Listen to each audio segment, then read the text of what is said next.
yeah, I can actually see myself now because I have positioned a mirror behind my phone in such an angle that I can actually see my frame. See, now I can do this, and I know how big my frame is and what you can see and what you can't see.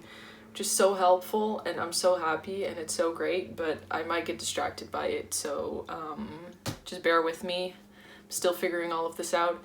I should actually just get myself a proper camera at some point, because this does seem like a thing that I'm gonna be doing for a while, this YouTube thing, so yeah, I should get myself a camera at some point. However, that is not the point of this video. Today I am, for the first time ever, going to do the mid-year book freakout tag. I realized that it's the middle of July, but most people do this in June. I'm doing it in July. I didn't really have much time in June. June was so busy. I'm actually still really busy, but today I'm just taking a day to film a couple of videos, and we're gonna make the best of it that we can. So, let's get into these questions. Alright, the first question is the best book that you've read so far this year. I'm not sure if this is going to be a surprise to anyone, but the best book that I've read so far this year is The Seven Husbands of Evelyn Hugo, because I'm basic. In one of my past videos, I mentioned it when I had just recently read it, and I had such a hard time talking about it because I just love it that much, and I still do, but it was definitely a 5-star, and it made me cry 2 times, so it's definitely my favorite of the year so far. Yeah, still don't really know what to say about that book other than it's perfection and it's written so well, and yeah, that is what I have to say about that. You might notice that this video is going to be a lot less scripted than my usual videos, because if you've watched the vlog that I posted last, when did I post that? Doesn't matter. It's the last video up on my channel before this one.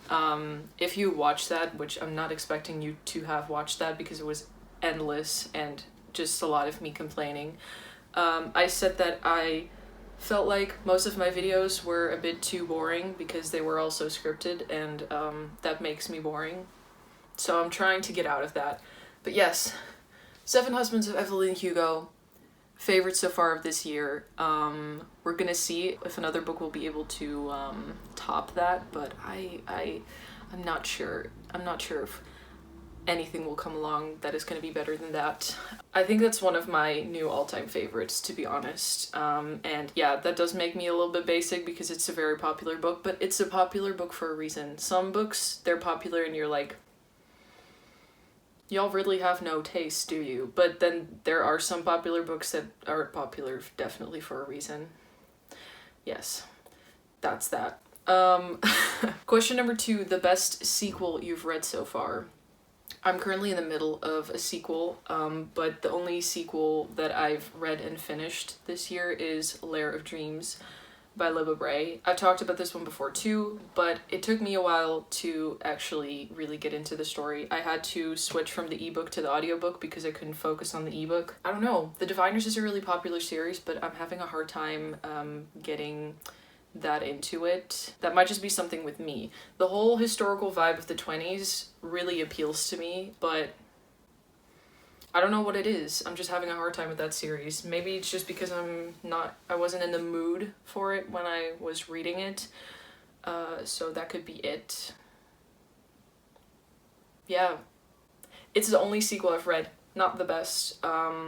I am currently in the middle of Muse of Nightmares, and I really liked Strange the Dreamer, but so far Muse of Nightmares is a little bit disappointing. Well, it's just Strange the Dreamer. I had a better experience reading that than I'm having with Muse of Nightmares so far, but with Muse of Nightmares, I'm nearly halfway through. It might surprise me at the end, who knows, we'll see. I'll probably tell you what I think of it when I finished it. That is my relationship with sequels this year so far. Normally I don't read many sequels. I'm that person who will start a series or read the first book in a series and then never get around to the second book. So it's actually surprising that I'm reading 2 sequels this year. I just realized that okay, never mind. Let's move on to question number 3. Question number 3, a new release that you want to read but have not yet. For this, I'm gonna go with Felix Ever After by, who's that by? I don't know right now, but I'll put it up somewhere so that you can actually see who it's by. I saw this book floating around on Book Twitter because I've been a little bit more active on there recently, and it looks good. I like the cover, I like the premise, so that is on my TBR. Will I read it this year? Probably not, because my TBR is already kind of full. I definitely do want to pick it up and read it, because even though I don't remember the name of the author right now, I feel like it's an author that I do really want to support. And diversity, guys. I'm gonna put the cover hopefully up here somewhere so that you can see it. But I couldn't tell you much about it right now because, as I said, this video is not very scripted and I don't have all of my information with me. I'm just telling you about my reading life. Question number 4, most anticipated release of the second half of the year.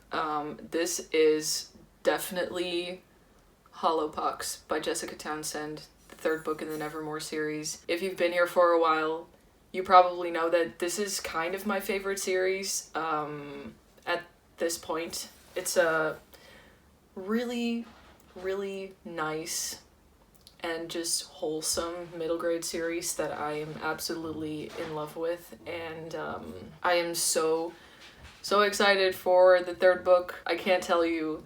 I want it right now. I wanted it right after I finished the second book. I can't wait for that to come out. I think it is set to come out in October or something. I've seen August and October floating around. The cover has been revealed. Also, a funny thing about this, I've read the little synopsis that Goodreads has for this book already. Apparently it's about an epidemic or like a pandemic or some kind of scary disease that is going to threaten the main characters of the series, and how fitting. Just how fitting. We're gonna move on. Question number 5, your biggest disappointment of the year. Just wait for it, guys. I don't think this is gonna be much of a surprise to anyone, but mentioned this in a video right after I read it, and when I first heard the premise of this, and I think the first time I saw this book come around, I was watching a video by Emma Books, and she loved this book. She loved it so much, and I heard the premise, a witch having to marry a witch hunter, and I was like, that sounds intriguing. I like witches, and this just sounds really cool. A little bit of a battle between, you know, magic and religion. How interesting. But it ended up just really disappointing me in so many ways. The main character, I thought she was incredibly irritating. I've said this before and I'll say it again. The only really good thing that happened in this book was the sex scene between the two main characters, because it was actually like well written with, like, you know, consent and just healthy relationship things that occurred in that one scene. So that is the only redeemable quality. Apart from that, also said this before, even though this book disappointed me a lot, I'm probably still going to read the sequel. Not going to spend all of my money on another hardback. No, I'm probably just gonna purchase the ebook when it's on sale, and then I'll read it. Because at the end of this book, there was a plot twist that I just want to see how the author is gonna handle that. Even though this book was incredibly annoying to read for me, I still want to know how she's going to write that plot twist, how that's going to work out in the rest of the series. I don't know why I'm gonna do it to myself, but I'm gonna do it to myself, probably. I could see myself just, you know... Yeah, I'm just thinking now how this might turn into, like, a bit of a guilty pleasure series for me, to be honest. But still, it was the most disappointing book of the year because I expected it to be, like, a 4 or, like, a 5-star, but it was just so disappointing in so many ways, and I wish that it would have lived up to my expectations, but it just didn't. I thought it was going to be a lot more serious than it ended up being. It ended up trying to be funny, but failing miserably because so many of the jokes were so incredibly misplaced that it was just so irritating and annoying, and it was just like, no, we're in the middle of a battle scene. Why is there a joke? Why do you have to keep bringing this one particular song back each time in serious situations where it just does not belong? It's not comic relief, it's just annoying. And now I'm gonna put this away before I get into an entire rant, because I don't want to get into a rant. I am not about to become one of those booktubers. Question number 6, your biggest surprise. For this question, I had already written down an answer when I was preparing to make this video, and my answer for this one is Dear Martin. I said I was going to read this in my Black Lives Matter book recommendations video, and yes, I purchased it, and yes, I read it, and yes, I thought it was really good, really great, but that was not the surprising part about it, because I did expect it to be a really good book. So the best friend of the main character, Manny, is a black boy who grew up surrounded by white people and kind of learned to sweep subtle racist comments from his white friends under the rug. And through what happens to the main character, Justice, he starts to see what, is going on, and, his eyes are opened to all the racist things that he previously just kind of ignored. The past couple of months, I've been kind of going through the same thing where I just now see how bad the racism in my community actually kind of is, because I'm mixed, I'm part black. Because of the history of slavery of the Netherlands and the country that my mother is from, it's kind of hard to know exactly where everyone and everything is from. In my family in particular, it's not very clear, but what I do know is that there's a good part and a good part all mixed in there. So yes, to get to the point, I'm a mixed person, but I'm very much white passing, and haven't really been that exposed to very harsh racism, but now that I am hearing about it more, and I'm starting to see it more, and it was pretty cool to read about somebody who's going through something similar. I felt seen, and I didn't really expect that, because I expected to just read about an experience that I don't experience. I thought that this was just going to be about being black in America, and like just that whole experience that I can't relate to. But yeah, it ended up being a lot more than that, and that was the most surprising thing about this book. And yes, highly recommend this one if you haven't read it yet. Ooh, number 7. I haven't really thought about this one. Number 7 is a favorite new author. That could be a debut author or an author that's just new to you. I'm looking over there at my bookshelf to like maybe see if there's anything up there that can give me any hint as to what to answer to this question. Okay. So far this year, I don't have a new favorite author yet, but I did purchase 2 books that I'm planning to read, and those are both by V.E. Schwab. And I have a gut feeling that she will end up being a new favorite author for me. It's hard for me to like have favorite authors, because the books that I read are by so many different people, and I rarely read 2 books by the same author unless it's a series. So yes, but these 2 books are Vicious and Darker Shade of Magic, so they're 2 completely different ones, but by the same author. And I'm curious, but I really have a feeling that she's going to be a new favorite, so that is going to be my answer for this question, even though technically she's not a new favorite author yet, but I'm expecting her to be. So question number 8, a new fictional crush. I don't get fictional crushes. I've never understood fictional crushes. I've seen people get them, and I never got them. I'm always way too aware of the fact that the characters that I read about or that I watch in media are not real.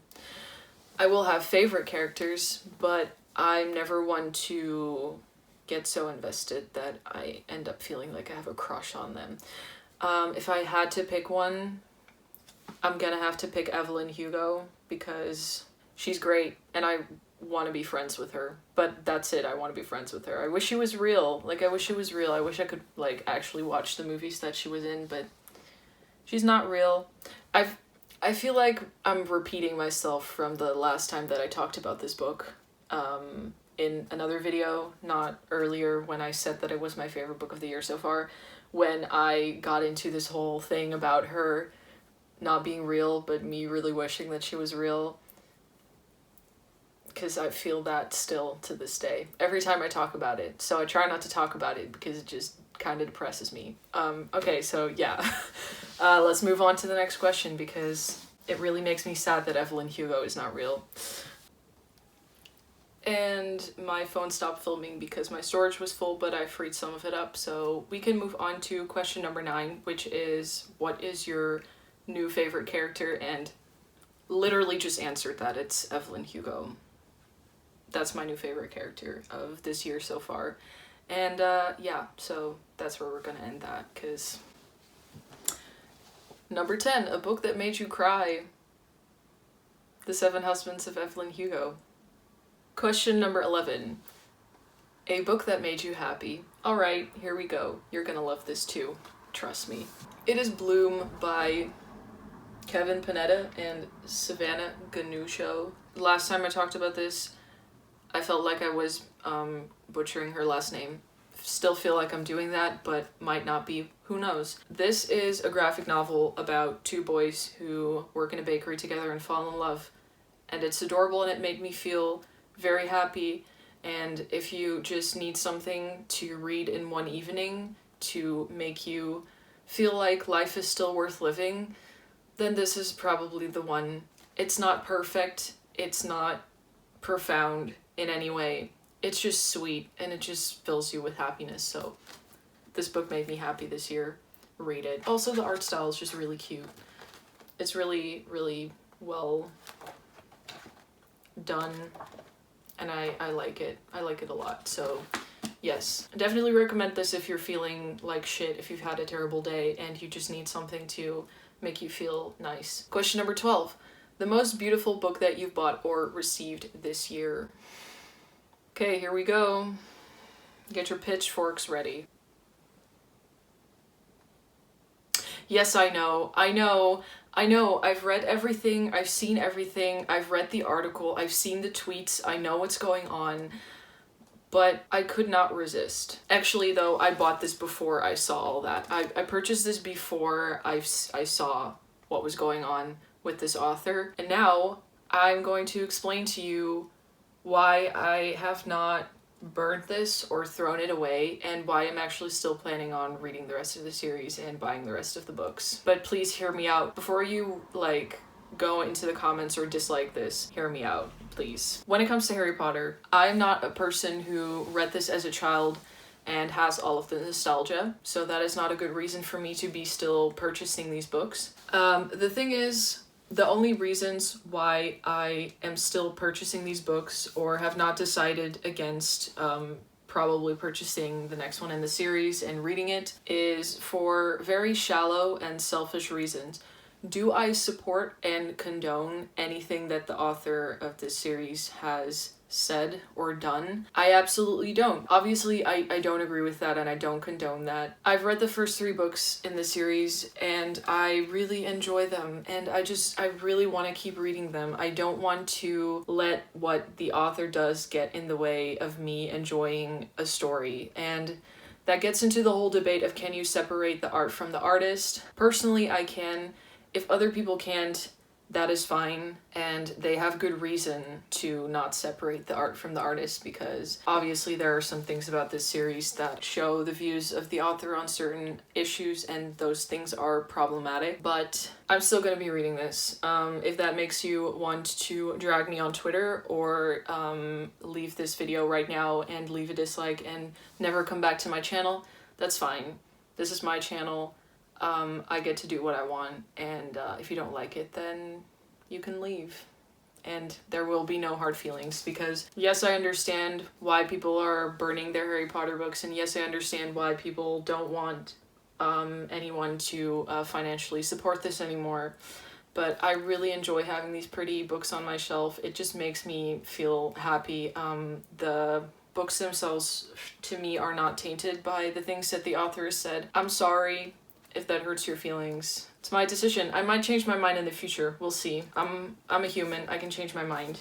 You can try to change my mind. Feel free to try and change my mind, because I'm always open to having conversations with people about certain things. So if you disagree with me on me still purchasing and enjoying the Harry Potter books, then feel free to, you know, let me know and we can have a conversation about it. Because yes, I always want to be open to having a discussion with people about important things, because the issues surrounding J.K. Rowling and everything, they are important issues, and I don't want to downplay any of that. As a person who's actually affected by it, there's no way I could downplay my own rights and my own experiences. So chat with me in the comments if you disagree with me. I'd love to. I'm gonna get a sip of water because I'm talking so much and yeah, getting thirsty. Oh yes, by the way, I was going to show you another book that is really beautiful that I purchased this year, just to also show some books from authors that I think you should definitely support, and that is the second book in the Children of Blood and Bone series by Tomi Adeyemi. I mean, come on, look at this. It is so stunning. It is so beautiful with like the foiling, and the art is gorgeous. So this is, I guess, my second most beautiful book that I've purchased this year. Unfortunately, Harry Potter and the Prisoner of Azkaban is number 1, but this is a very close number 2. So there you go. I know that doesn't make this any better. I realize that what I'm doing is probably very nasty, but okay. Anyways, number 13. What books do you want to read by the end of this year? By the end of this year, I definitely want to complete the rest of my Black Lives Matter TBR, which consists of, and I'm not going to grab them right now because I don't want to get up because I'm lazy. That consists of Children of Blood and Bone, Children of Virtue and Vengeance by Tomi Adeyemi, and the 2 books that are still on my shelves, which are The Underground Railroad by Colson Whitehead and Sing Unburied Sing by Jesmyn Ward. Those are the 3 books that I have yet to read to complete the TBR. Oh, and also Becoming by Michelle Obama. It's a very long audiobook and I'm nearly finished. I absolutely love it, by the way. That one I also still need to finish, but I'm almost done with it. Then I guess also just the rest of my Goodreads TBR, which, yeah, I did not make a TBR video at the start of this year. I don't do that on purpose because I frequently change my plans. I'm a mood reader. I will see a book and add it. Actually, when I made my TBR at the end of the year, I purposely did not fill it all the way up. I had a plan to read 30 books this year, and I think I wrote down like 15 so that I had space to add books as they came out this year and as I was feeling like reading things this year. One thing I definitely do want to read this year is The Picture of Dorian Gray. I recently purchased it. It's on my desk right now, sitting there with a bunch of other books, and I am very excited to start reading that because apart from the fact that it has a pretty cover, I've been wanting to read more classics. So yes, that is my answer to question number 13. And that concludes my first ever mid-year book freakout tag. I want to thank you so much for watching. I hope this video wasn't too big of a mess. I feel like I'm supposed to tag people, but I also feel like everybody is doing this one anyway. This is just one of those videos that everybody does regardless of if you were tagged or not. But I actually was tagged by someone. However, I forgot who it was. I'm just gonna look that up right now so that I can give that person a little bit of credit for finally getting me off of my ass and, or on my ass because I'm sitting down. But for finally getting me off my ass to actually film this video. So I was tagged by Raf T to do this tag, so I will link their video down below, and I would like to thank them so much for tagging me. And yes, I'm basically gonna tag everybody who watches this because you all need to make more content than you are currently making. I know you feel that way. I feel that way. We all feel like we should be making more content, so just go film the mid-year book freakout tag whenever you can and whenever you want, because the middle of the year, I feel like the middle of the year is from like May till August, like beginning of August. I think that's the middle of the year. So even if you think you're too late, you're not too late. I still want to see your mid-year book freakout tag. And yes, Thank you for watching. Unsubscribe from my channel and subscribe to the people who I'm going to link in my description, because I'm going to keep putting the links to Black booktubers in my description and to Black Lives Matter resources, because it's really, really important that you check that out, that you donate, that you stay active with whatever you were doing to keep up with that. So I'm gonna keep leaving that in the description. So unsubscribe from me and subscribe to those incredible people instead. And yes, then I guess I won't see you in my next video. Alright, bye. Question 4, most anticipated... question 4, most anticipated release for... Okay, people, there's noise. Ma, waarom ga je altijd geluid maken op het verkeerde moment? Veel plezier.